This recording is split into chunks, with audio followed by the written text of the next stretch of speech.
Okay, so for poulticing your horse's legs, I like to use the 24-hour ICETIGHT Poultice. I found that it lasts the longest out of any other poultice I've tried, and I think it gives super good results. So point of poultice is to draw out any heat in the legs. So like we would use this after cross country, for example, to draw out any excess heat from them being sore that they built up lactic acid and stuff from running cross country. So you need your ICETIGHT Poultice. I like to use shop towels, and I'll show you why in a minute, and then a pair of gloves. Okay. Ready? I left the crack open. So when you use your poultice, it comes out in this nice clay-like material, okay? It's pretty cold, actually. So we're gonna put it on, and then it's gonna help drain any heat out.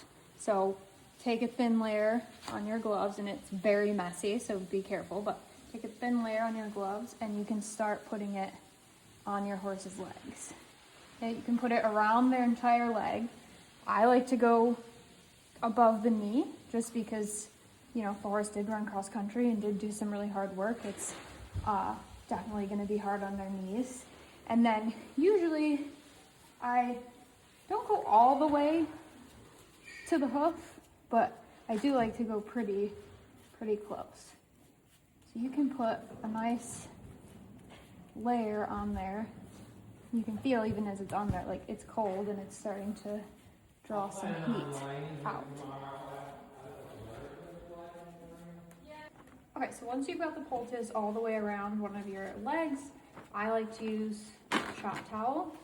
Okay, so you don't need it. I prefer to use it because it's just a nice barrier and it prevents chafing between the poultice and like if you're gonna put bandages on.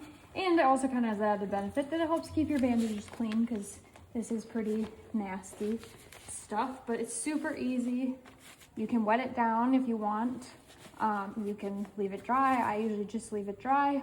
And then you can use a piece of tape to put it in place if you want, and you can go ahead and do your bandage. And I find that this setup really helps to draw the heat out and then keep the leg from actually overheating once it's in the bandage.